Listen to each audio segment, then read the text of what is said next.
All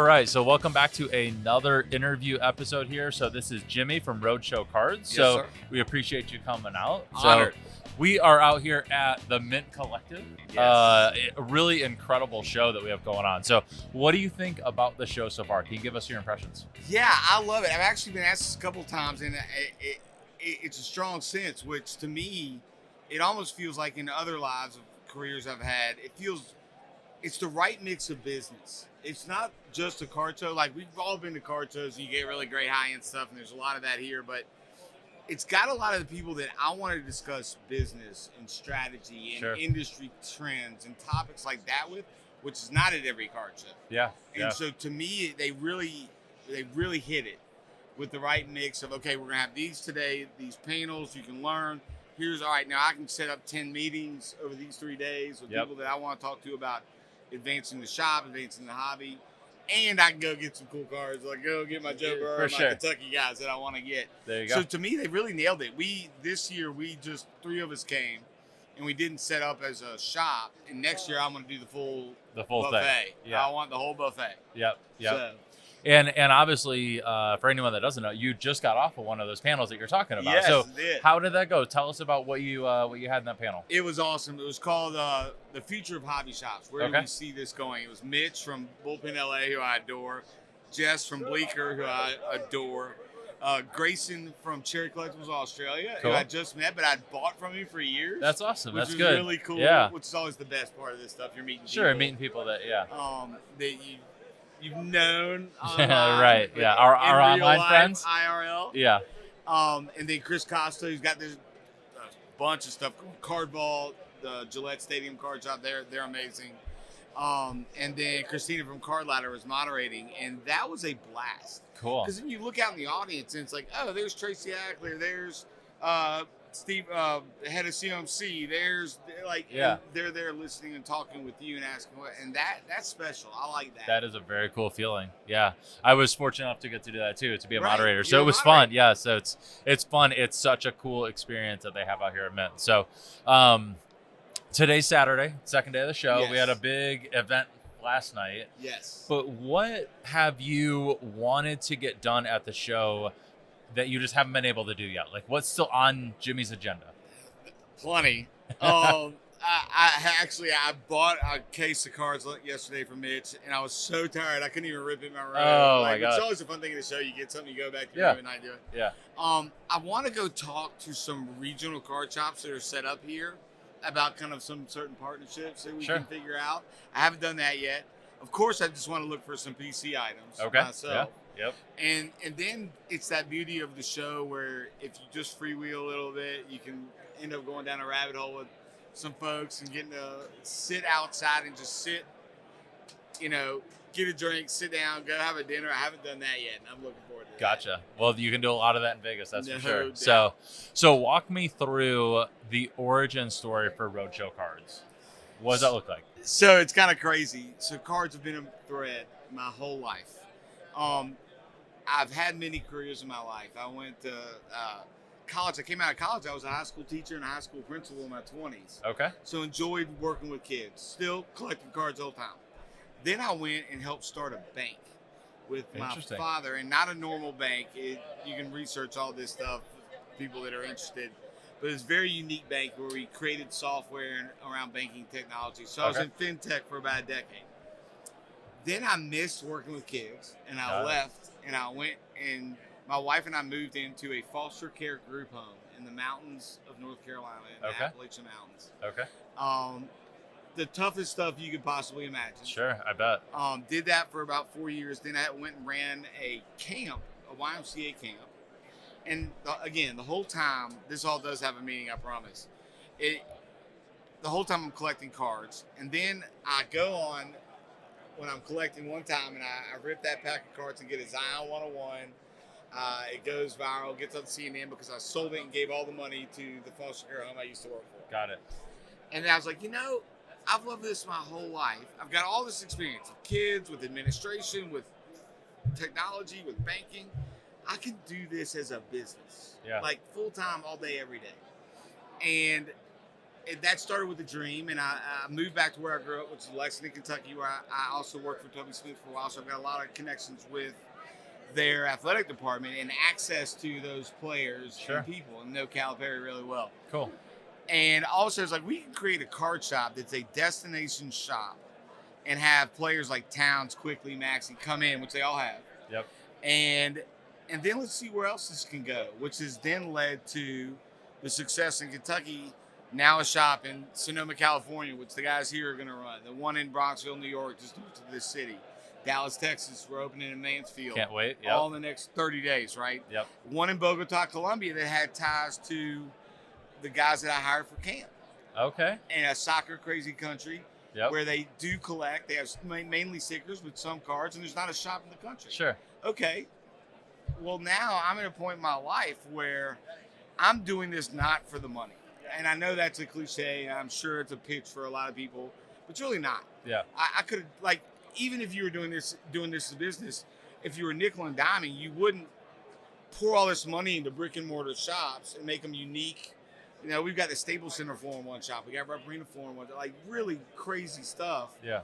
You get an office building and hire 40 breakers and have them go 24/7. But I'm not doing it for that. I want to create community centers coast to coast and then international. So as you've opened up these other shops, California, Dallas, Bogota, you know, as you're doing it, have those become franchise shops for you? Are you using like a franchise model, or those are truly owned and operated by you and your team? They're truly, so I hire all my guys. I own all the shops, but what I do is I give all my guys a base salary and then a huge cut of the shop. Got it. Okay. Because it's not like, again, my history, is why I explained it, was it's empowering young people. Sure. So all the guys I've hired to do those are 25 to 30 years old. Got it. Okay. And that's it's like, awesome. I'm going to teach you business because I've had this weird life.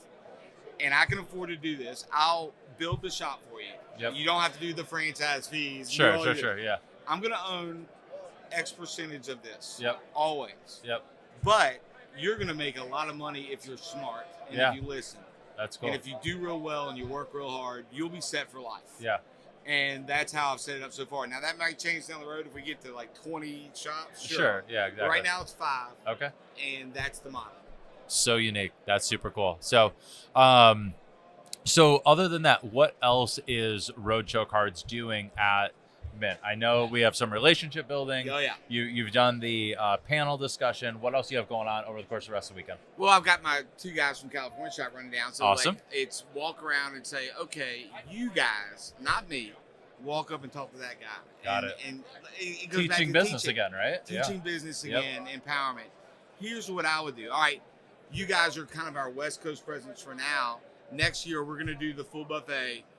What would you do? Let me get in your ear now. What would you do next year, knowing what this is now, having walked around with me? All right, how would you set this up? What would you want to sponsor this? All right, this is coming out of your budget. What would you want to do? How would you do it? Like, it gets to the teaching. Yeah, that's awesome. That's incredible. So I want to transition, talk a little bit about card grading, because obviously that's a huge thing, right?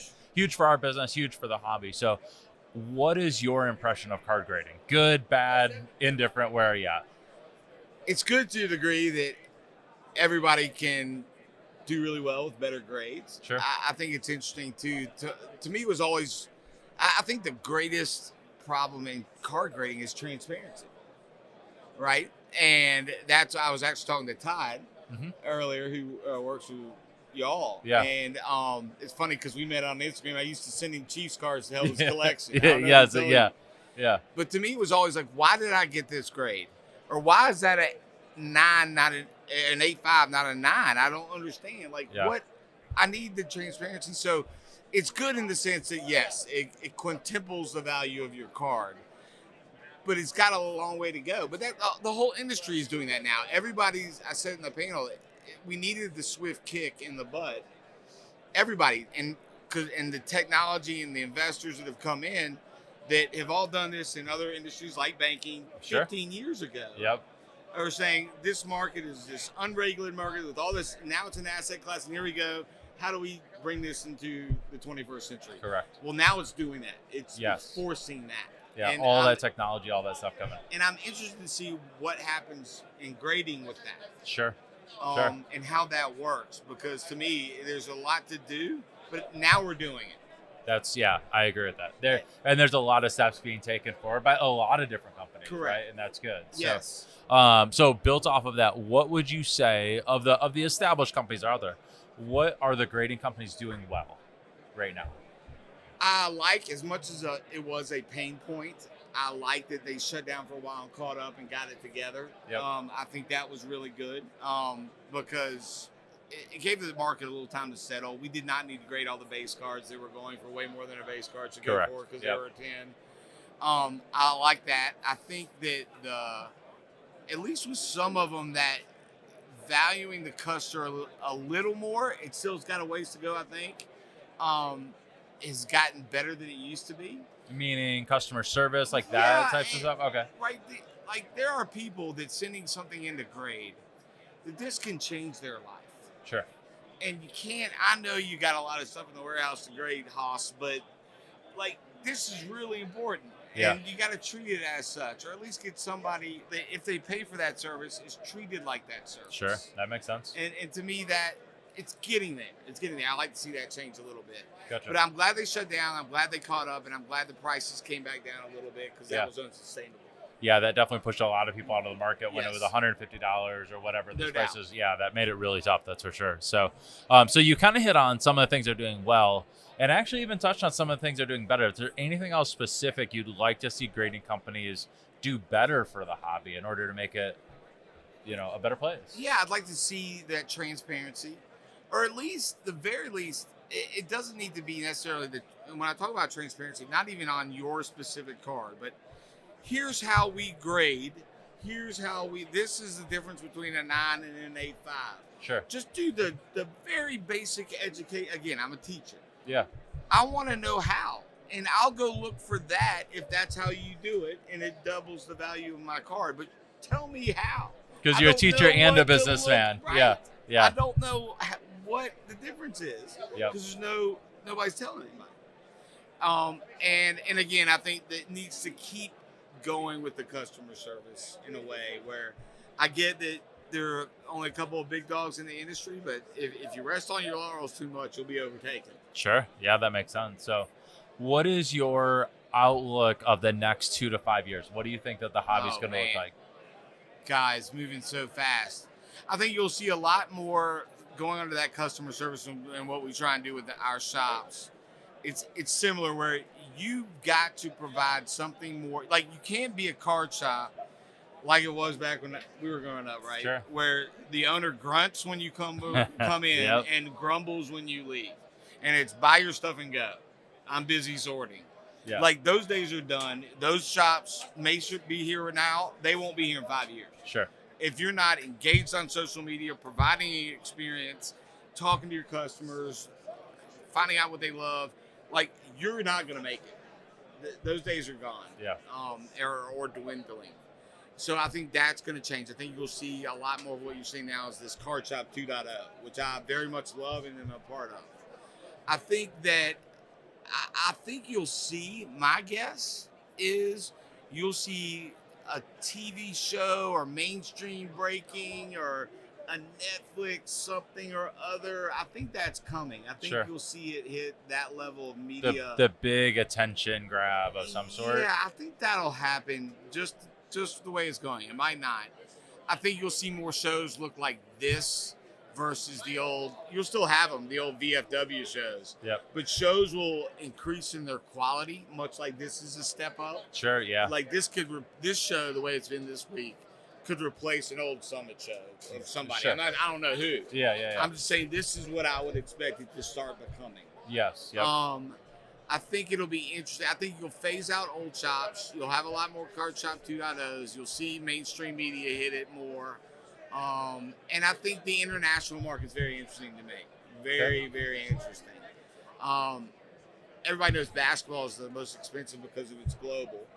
I'm interested in soccer. Yep. I mean, you think about, 4 years from now is your World Cup in America. In America, which is the only time we ever really care, let's be honest. Right. Unless we're in the World Cup, but yes. But it's going to be interesting to see how that plays into the soccer market, how that travels home with people that are coming to watch that World Cup. Sure. I'm very fascinated about the international part of this hobby. Yeah. So on the soccer side, do you collect soccer at all? Yes, I do. So are you sticker or card in the soccer world? I'm much more card naturally, but my time overseas has got me into the sticker part. In the sticker market. As well, Yeah. As well. Very cool. So, but I'm naturally a card guy. Sure. Makes total sense. But I sense. definitely got some stickers. Makes total sense. So, love to just wrap this up by just saying, hey, what's your social? Where do people find you? How can we follow you in your journey? Sure. Well, my personal one, it's Kentucky Basketball Cards on Instagram and Kentucky Cards on Twitter. But the whole brand is Roadshow Cards. Yep. And then there's a lot of roadshows now. So there's California Roadshow, Texas Roadshow. It's all the same on Instagram and Twitter. New York Roadshow, and all those shops are destination shops. So we got some pretty cool stuff. Very cool. But you can start at Roadshow Cards and follow Roadshow Cards and find everybody else. That's awesome. That's Tracy Ackler running that. He's the old Panini director of marketing. He knows exactly what he's doing. So Perfect. So you start there and you'll find the rest. Good. Well, we appreciate you coming on the podcast. It's a Thank pleasure. you so much. It was an honor. And we will keep working together. Man, anytime. Perfect. You just holler. Thanks, Jimmy. You got it, brother.